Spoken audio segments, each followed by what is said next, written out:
Expand your vocabulary with our Core 2000 Words ebook. It's free and packed with essential expressions that you'll use on a daily basis. Start building your vocabulary today. Click the link in the description below to download your free Dutch ebook before it's gone.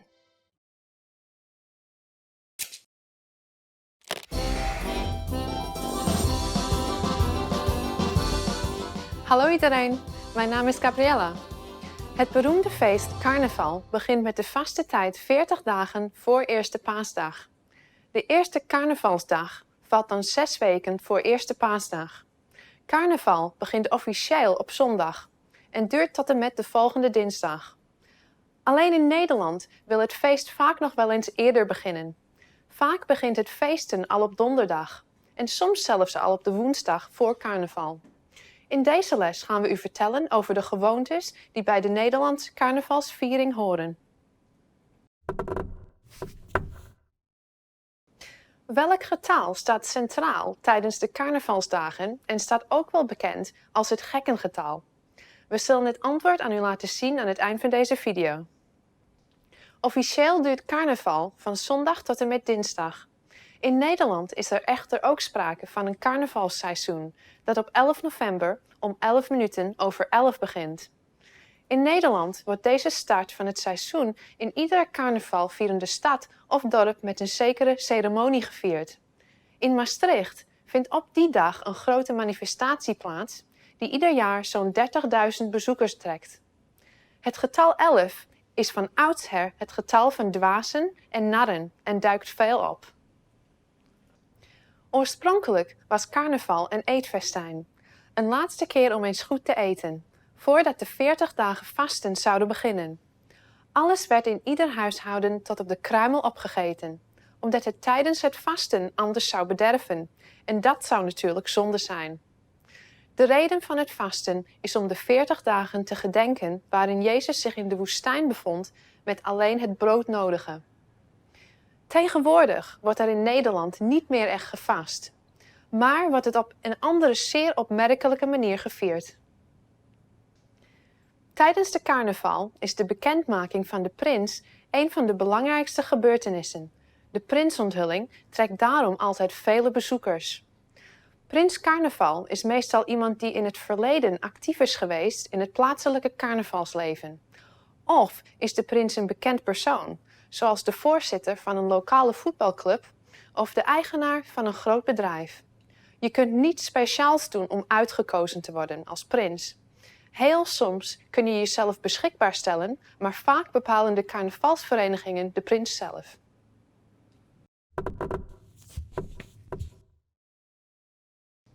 Wist u dat de carnavalsteden en dorpen een tijdelijke carnavalsnaam krijgen? Zo wordt bijvoorbeeld Tilburg Kruikenstad, Eindhoven Lampegat, 's-Hertogenbosch Oeteldonk, Sittard het Marotteriek en zo nog vele andere. En nu het antwoord op de quiz van zojuist. Welk getal staat centraal tijdens de carnavalsdagen? Het getal 11, ook wel gezien als het dwazen of gekkengetal.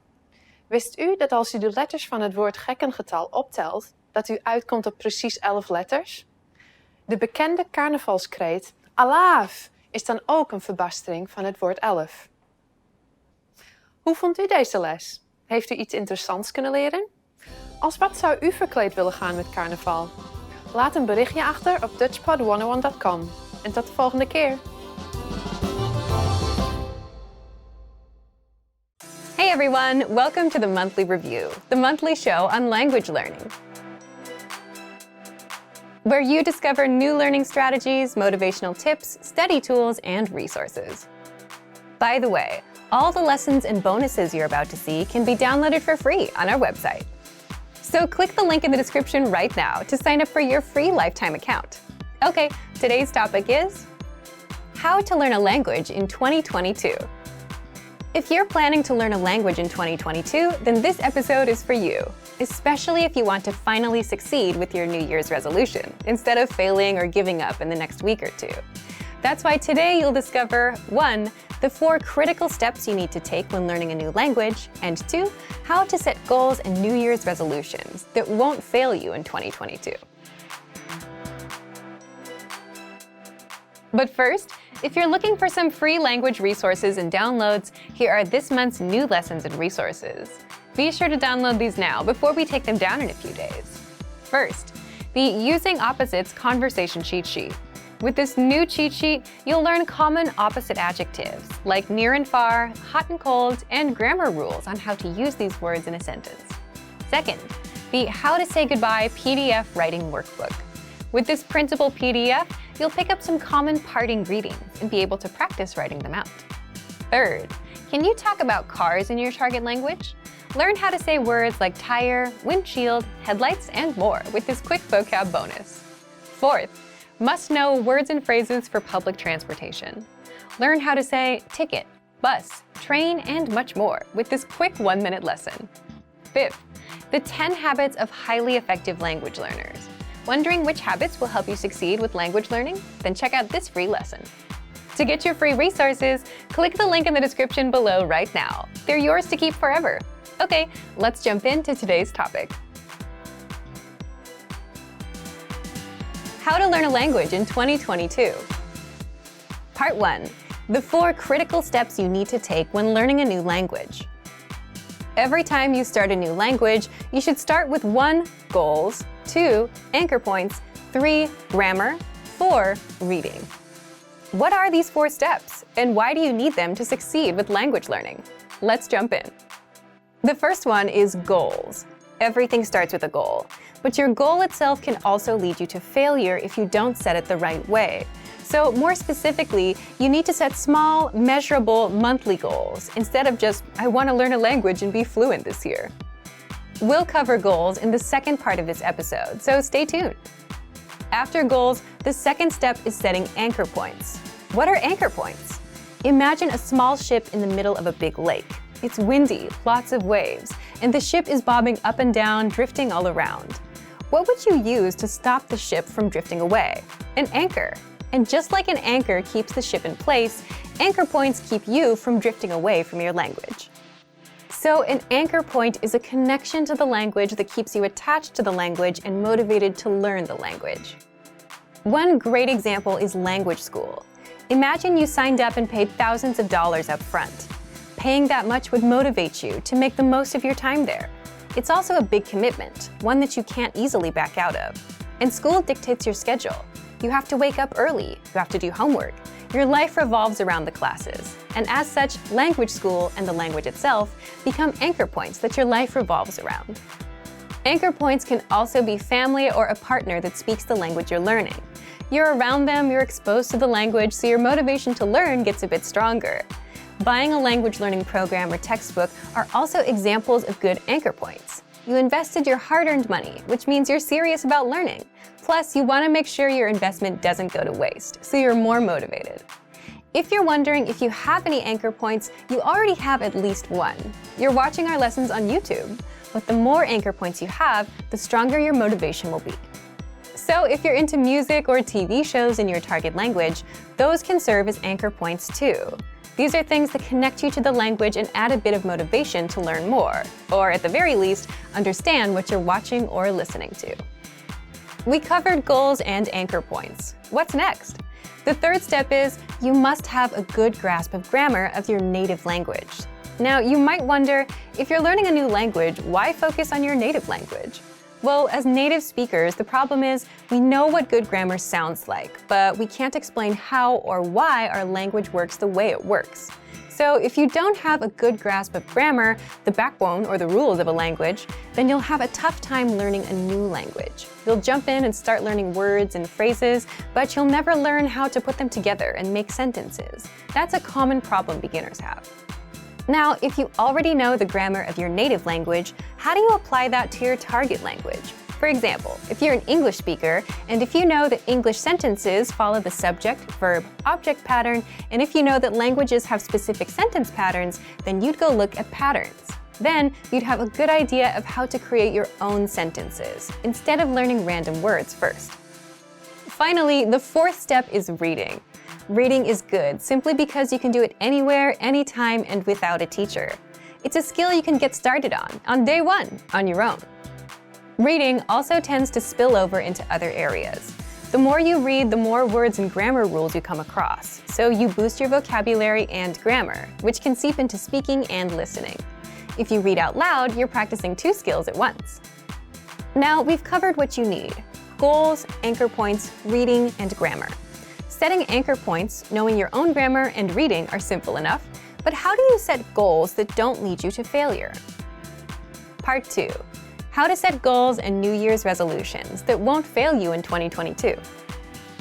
The goal that you set can make or break your language learning journey, so setting the right goals makes all the difference between success and failure. Just think about all of the common New Year's resolutions. What comes to mind? Goals like, I want to be fluent someday. I want to speak the language. I want to lose weight. I want to save more money. These big, vague goals often lead to failure because you simply have no idea how to approach the goal and you don't know what you're aiming for. Instead, your goals should be small, measurable, and monthly. For example, speak 1 minute of conversation by the end of the month. Learn 100 words by the end of the month. Finish Chapter 1 of your language textbook by the end of the month. If you're using our program, finish 20 audio lessons by the end of the month. All of these are small and specific. 1 minute, 100 words, 1 chapter, 20 audio lessons. This means that they're easy to reach, unlike something vague like fluency. They're also measurable. You know when you reach 1 minute. You can check if you know all 100 words or if you finished all 20 lessons. If you aim for fluency, you won't know when you hit it. It's too vague and too big of a goal, and it may take years to hit. Finally, all of these goals have a deadline, the end of the month. That would mean January 31st of this year. Deadlines give you a clear date to aim for, and without one, you'll forever be floating around without much progress. So set a deadline for the end of every month. So now that you know how to set small, measurable monthly goals, leave us a comment. What's your small, measurable monthly goal, and what's the deadline? So thank you for watching this episode of Monthly Review. If you enjoyed these tips, hit the like button, share the video with anyone who's trying to learn a language, and subscribe to our channel. We release new videos every week. And if you're ready to finally learn language the fast, fun, and easy way and start speaking from your very first lesson, get our complete learning program. Sign up for your free lifetime account right now. Click the link in the description. See you next time. Bye!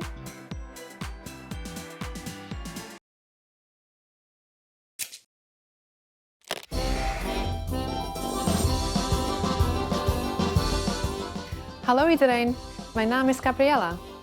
Op 4 mei, tijdens de Nationale Herdenkingsdag in Nederland, worden alle oorlogsslachtoffers om precies 20 uur 2 minuten herdacht. In alle gemeentes in Nederland zijn er herdenkingen bij een plaatselijk oorlogsmonument. In deze les zullen we u leren hoe wij in Nederland de oorlogsslachtoffers herdenken tijdens onze Nationale Herdenkingsdag. Weet u waarom wij in Nederland dodenherdenking op 4 mei organiseren? We zullen het antwoord aan u laten zien aan het eind van deze video. In alle gemeentes in Nederland zijn er herdenkingen bij een plaatselijk oorlogsmonument. Tussen 8 uur en 2 over 8 's avonds houden wij 2 minuten stilte. Tijdens deze 2 minuten wijden wij onze gedachten aan de gesneuvelden en de mensen die nog steeds te kampen hebben met de moeilijkheden die voortgekomen zijn uit de Tweede Wereldoorlog. De grootste en meest belangrijke samenkomst tijdens de Nationale Dodenherdenking in Nederland vindt plaats op de Dam in Amsterdam. De herdenking begint met een bijeenkomst voor overlevenden en nabestaanden in de Nieuwe Kerk. Vervolgens bij het Nationaal Monument op de Dam legt koningin Beatrix daarna een krans en om precies 8 uur 's avonds luidt een trompetgeschal. Heel het land is nu 2 minuten stil. Het is een Nederlands gebruik om de Nederlandse vlag op halfstok te hangen van 6 uur 's avonds tot zonsondergang. Na de 2 minuten stilte is de herdenking nog niet afgelopen. Hiernaast zijn er nog activiteiten, zoals kransen en bloemen leggen. Om die reden begint de vlag halfstok tot zonsondergang. Veel openbare gelegenheden houden rekening met de dodenherdenking. Dat betekent geen muziek en geen activiteiten tussen 7:15 en 7:45 's avonds. Het moet in ieder geval voor iedereen mogelijk zijn om deze 2 minuten stil te zijn.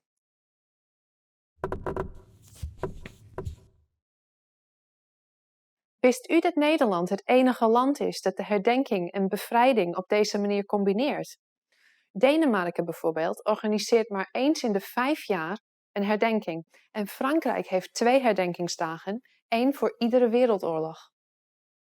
En nu het antwoord op de quiz van zojuist. Weet u waarom wij in Nederland dodenherdenking op 4 mei organiseren? Nederlandse leden van voormalige verzetsgroepen en nabestaanden besloten om op de avond voor Bevrijdingsdag op verschillende plaatsen in het land stille tochten te houden naar de plaatsen waar hun dierbaren tijdens de oorlog overleden zijn. Sindsdien is het een jaarlijks terugkerende traditie geworden. Hoe vond u deze les? Heeft u iets interessants kunnen leren? Bent u dit jaar samen met ons stil op dodenherdenking? Laat een berichtje achter op dutchpod101.com. En tot de volgende keer!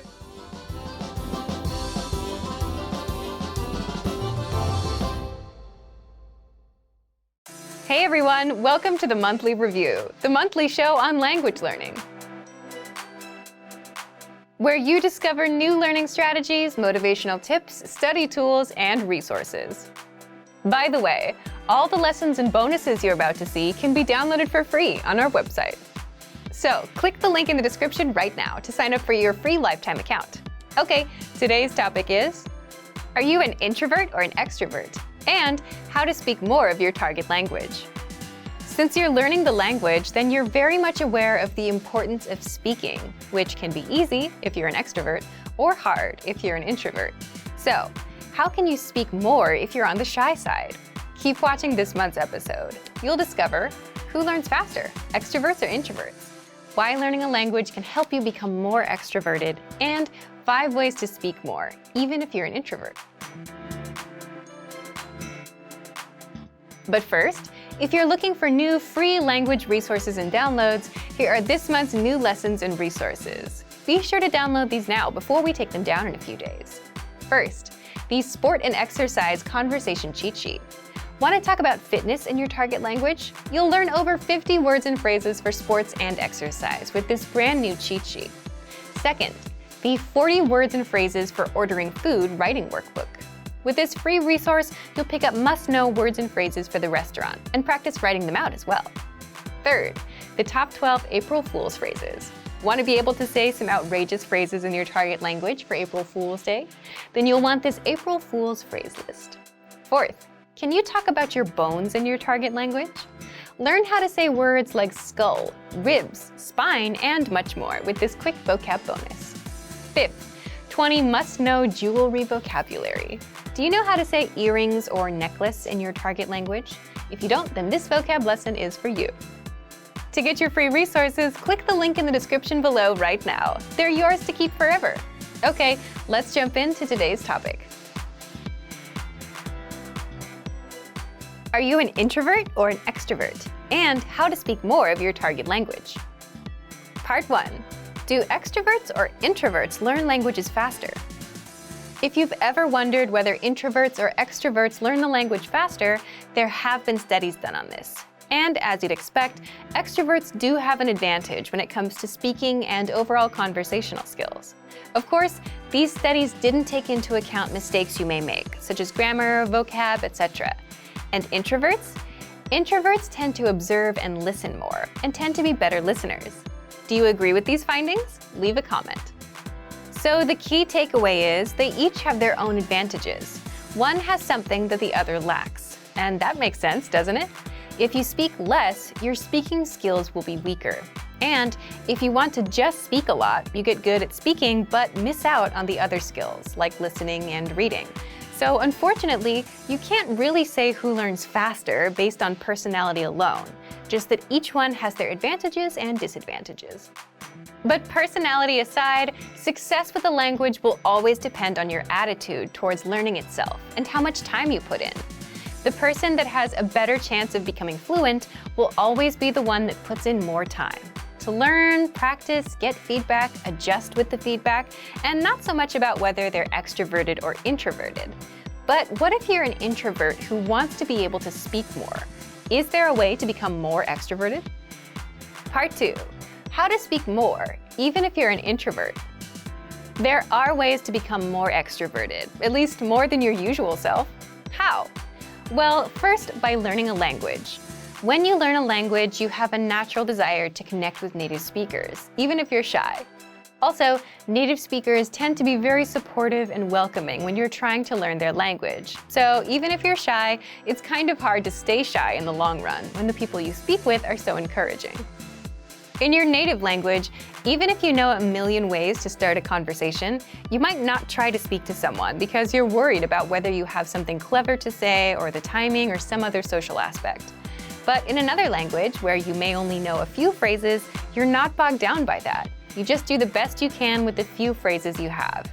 Plus, learning a language alone gives you a chance to reinvent yourself. To learn another language is to acquire another soul, as the quote goes. So, learning a language alone puts you on a path towards becoming more extroverted. But if you want specific tips, here are 5 ways to speak more, even if you're an introvert. Number 1. Learn how to listen like an introvert.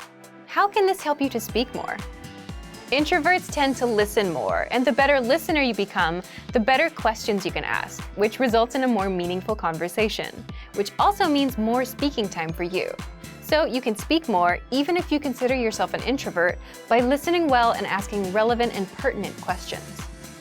By the way, if you want to learn how to ask questions, then check out our top 25 questions you need to know, where you'll learn all about what to ask and answer regarding the most common conversational questions. Number 2, increase speaking time and confidence through experience. Simply put, the more experiences you have in life or experience with certain topics, the more knowledgeable you become. And as your life or work experiences grow, so will your audience. You'll find people coming to you to talk to you. It could be about business, travel, or just your own life stories. If a conversation is about France, and if you've been to France, the conversation will gravitate towards you. Having all that experience makes things easy for you as an introvert. People will come to you, so you don't have to find them. For a language learner, the tricks are to 1. Be knowledgeable about something, and 2. Be able to talk about your experience in the target language. Number 3. Find the right audience. Imagine talking to someone that's not interested in learning languages. They'll give you 100 reasons why they can't learn, never reasons why it might work out for them, right? But when you're talking to an audience that's interested in languages, then you can have a conversation that could go on for hours. So find the right audience to share with. With language learning, it means you need to find native speakers that share the same hobbies or interests as you. Number 4, talk about what you know best. The introvert-extrovert dynamic also depends on how much you know about a topic and what you're most comfortable with. There are topics you may not know enough about, so you won't talk as much. But even the biggest introvert can become a confident speaker once you touch upon a topic they know well. That's where they shine. So if your goal is to be more extroverted, then focus on the things you know about. Or you can always gain experience in topics you don't know much about so you can speak more. Number 5, create opportunities to speak. How? Well, it's hard to stop a stranger and start talking with them without any context, right? But what if you need help finding something at a store, or have a question about a dish at a restaurant? Then it's much easier since you're there with a purpose. So you can create these opportunities by going to a restaurant from the country that speaks your target language and speaking with the staff, or asking a taxi driver a question, or asking staff at an information booth a question. So to recap, if you want to speak more, even if you're an introvert, 1. Listen like an introvert. 2. Increase speaking time and confidence through experience. 3. Find the right audience. 4. Talk about what you know best. And 5. Create opportunities to speak. So thank you for watching this episode of Monthly Review. Next time, we'll talk about how tipping points will bring you closer to your language goals. If you enjoyed these tips, hit the like button, share the video with anyone who's trying to learn a language, and subscribe to our channel. We release new videos every week. And if you're ready to finally learn language the fast, fun, and easy way and start speaking from your very first lesson, get our complete learning program. Sign up for your free lifetime account right now. Click the link in the description. See you next time. Bye!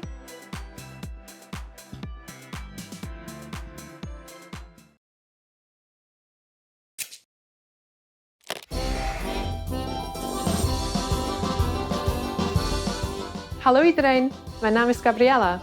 Hoera, 27 april. Het is Koningsdag. En elk jaar hopen we natuurlijk op de zon, want alleen dan trekken we er massaal op uit natuurlijk. Of misschien een drankje op het terras, of wat rommelmarkten opzoeken om te snuffelen. In deze les zal u aan de weet komen waarom Nederlanders eens per jaar volledig in het oranje gekleed de straat op gaan om samen met elkaar feest te vieren. Weet u welke kleuren naast oranje ook prima passen op Koningsdag? We zullen het antwoord aan u laten zien aan het eind van deze video. Koningsdag, voorheen Koninginnedag, is een nationaal erkende feestdag waarbij alles letterlijk draait om feesten en plezier maken.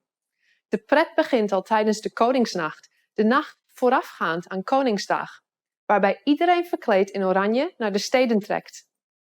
Koningsdag valt op de verjaardag van koning Willem-Alexander op 27 april.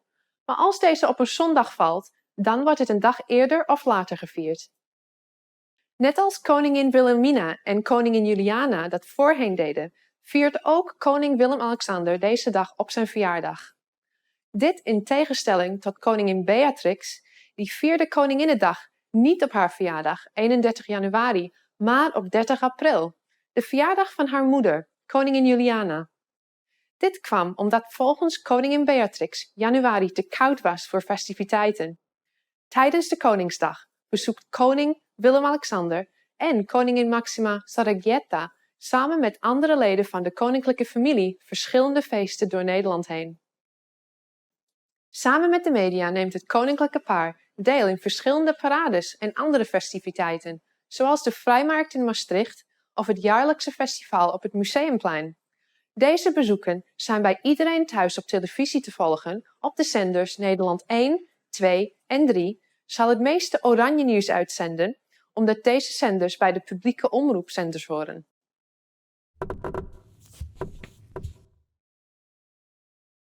Ieder jaar is er op het Museumplein in Amsterdam een gigantisch festival wat jaarlijks duizenden bezoekers trekt.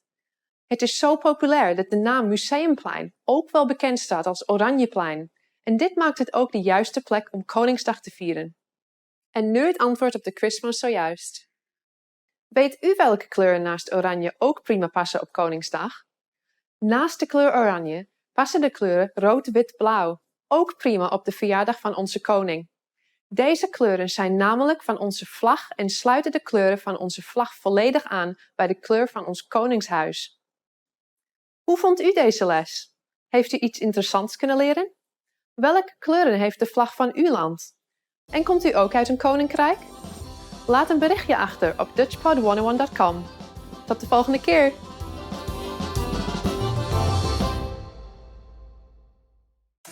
Hey everyone, welcome to the Monthly Review, the monthly show on language learning, where you discover new learning strategies, motivational tips, study tools, and resources. By the way, all the lessons and bonuses you're about to see can be downloaded for free on our website. So click the link in the description right now to sign up for your free lifetime account. Okay, today's topic is, can busy people actually learn a language? You yourself probably have an answer to this question, right? But whether you can or can't actually has a bit more to do with your mindset than anything else. And in this guide, you'll discover, 1, is it possible for busy people to learn a language and the mindset needed? 2, mental bandwidth, the one thing that can make or break your language goals. And 3, 5 mindset tricks to make time for language. But first, if you're looking for new free language resources and downloads, here are this month's new lessons and resources. Be sure to download these now before we take them down in a few days. First, the Talking Online PDF cheat sheet. Learn the must-know internet slang and all the internet-related vocab and phrases in your target language with this PDF cheat sheet. And second, the 40 words and phrases for ordering food writing workbook. With this free resource, you'll pick up must-know words and phrases for the restaurant and practice writing them out as well. To get your free resources, click the link in the description below right now. They're yours to keep forever. Can busy people actually learn a language? Part 1. Is it possible for busy people to learn a language and the mindset needed? So, can busy people actually learn a language? What do you think? Leave us a comment and let us know. As much as we want to say yes, it's more of a yes or no depending on the person. Why yes? Yes, because many of our members are busy and are learning with our system. And some of you who are watching also fall into this camp. But it also depends on the person because it's more of a mindset thing. Either you think you have time or you don't. For example, many of our members fall into the group of can learn and can find the time, even if they're busy. If you're busy and still want to learn, if you look around, you can always find 5 or 10 minutes a day, like on a commute. Now, if your mindset is the opposite, if you think you can't learn a language or you don't have time, you won't even try, even if you had a resource that was proven to work. Part 2. Mental bandwidth, the one thing that can make or break your language goals. And if you think about it, if you had all the time in the world but felt like you couldn't learn a language, you wouldn't try either. Again, this is why it comes down to the mindset and why it all depends on each individual person. Either you think you can or you think you can't. But it may not always be this black and white either. It can also depend on your mental bandwidth too. Think back to your school days, those few days before exams. It got really busy and you had to stop everything to study, right? You were probably thinking, if I can just get through studying this week and take the test, then next week I can finally start relaxing and doing other things. And if someone asked you if you wanted to hang out, you would say no, because you're busy. But chances are you still managed to spend at least 30 minutes on YouTube or social media. Meaning you did have some time, even if you were busy. But the test was occupying your mind and taking up all that bandwidth. So it's also possible that we just don't have the mental bandwidth because we're overwhelmed. And this is a genuine reason for not being able to learn when you're busy. Don't worry, in the next part, we'll show you how to get some bandwidth so that you don't feel overwhelmed. Part 3. 5 mindset tricks to make time for language. So if you've gotten this far, you understand that it is possible to start learning a language, even if you're busy, that you can find the time, but it mostly comes down to your mindset. So how can you develop the mindset? So when you're too busy, it feels like you're overwhelmed and like you don't have control of your time. Well, there are a few things you can do to gain some control of your time, have some breathing room, and learn a bit of language. First, always set small, measurable goals. This is something that we talk a lot about here. For example, learn for 10, 15, or 20 minutes every day. Learn 100 words in 1 month, which means learning 3 to 4 words a day. And the mindset behind this is just being realistic with your goals and what you can do. Because if you're busy, you may not have 1 or 2 hours. And this is a strict rule, especially when starting out with new goals and languages. Always stick to small, measurable goals. Second, lowering your goals and expectations is okay when things get super busy. If you couldn't learn all 100 words for the month and only got up to 40 or 60, that's okay. If you tried learning on Monday and Tuesday but skipped Wednesday and Thursday, that's okay. Sometimes you have to shift priorities, and prioritizing things is a secret to a successful life. You may not get to the goal you wanted to achieve today, but you can get to it next week. Third, it's okay to put language on pause if life gets in the way. Just like with that last point, you can always come back and reach your goal a little later. We often see learners put language on pause, come back later. Some even come back years later. But the key is to come back. Fourth, avoid the all-or-nothing mindset at all costs. And an all-or-nothing mindset is something you'll see in beginners and perfectionists. When you have this mindset, you'll say, language learning requires hours, so there's no point in learning for a few minutes today. But something is better than nothing, and even 5 to 10 minutes of review adds up in the grand scheme. And in the grand scheme, it's more important to be consistent, even if it's just for a minute a day, rather than study for hours once a week. The brain just doesn't work that way. Fifth, do you have a slowdown or relaxing routine that you do on the weekends or whenever you have free time? And if you didn't do it, you'd feel overwhelmed? Leave us a comment and let us know what it is. For some, it could be reading, watching TV, or going to a cafe and doing nothing for a bit. You're there on your own, you don't have much to do in front of you, even if it's just 10 or 15 minutes. And if you're settled, you start feeling in control. And that's the point you have some mental bandwidth. You can start doing some time management and plan your week out. You can put in a few minutes of language learning. But if you don't slow down and if you feel overwhelmed, you could have the easiest possible way to learn a language, and you still wouldn't do it. So, back to you. If you were busy, do you think you'd be able to learn a language? Leave us a comment.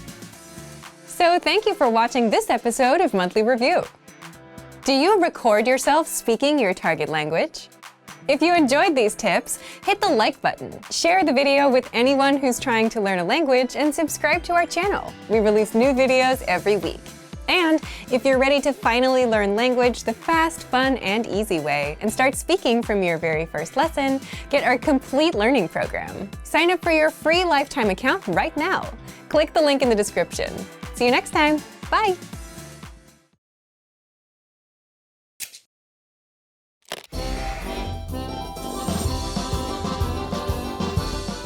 Hallo iedereen, mijn naam is Gabriella.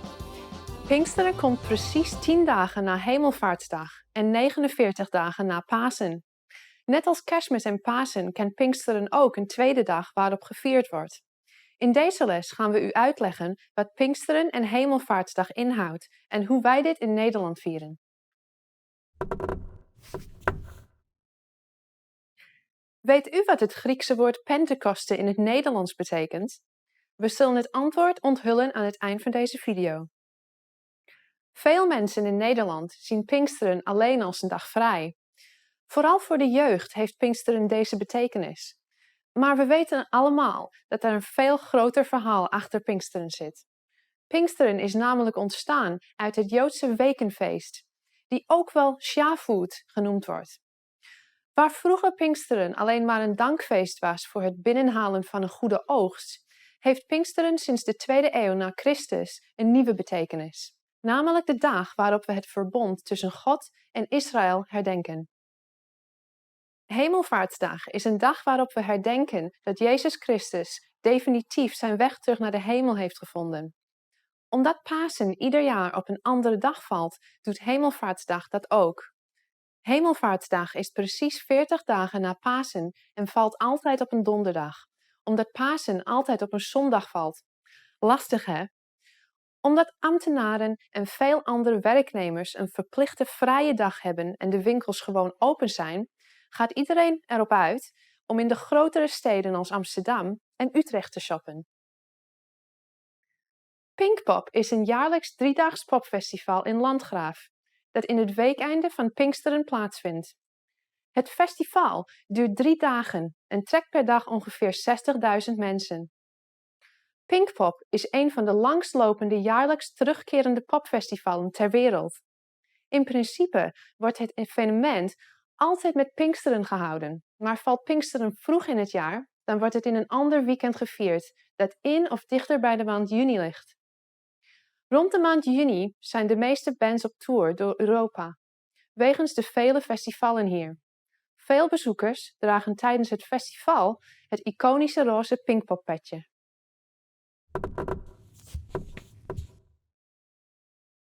Wist u dat de steden Amsterdam, Utrecht en Den Haag behoren tot de 3 meest populaire steden om te gaan winkelen op een vrije dag?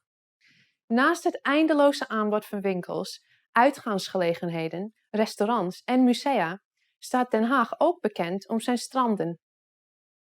En nu het antwoord op de quiz van zojuist. Weet u wat het Griekse woord Pentekosti in het Nederlands betekent? Het woord Pinksteren komt van het Griekse woord Pentekosti, wat 50 betekent. Dit refereert naar de dag waarop Pinksteren wordt gevierd. Hoe vond u deze les? Heeft u iets interessants kunnen leren? Begrijpt u nu hoe wij de datum van Pinksteren berekenen? Laat een berichtje achter op dutchpod101.com. En tot de volgende keer! Expand your vocabulary with our Core 2000 Words ebook. It's free and packed with essential expressions that you'll use on a daily basis. Start building your vocabulary today. Click the link in the description below to download your free Dutch ebook before it's gone.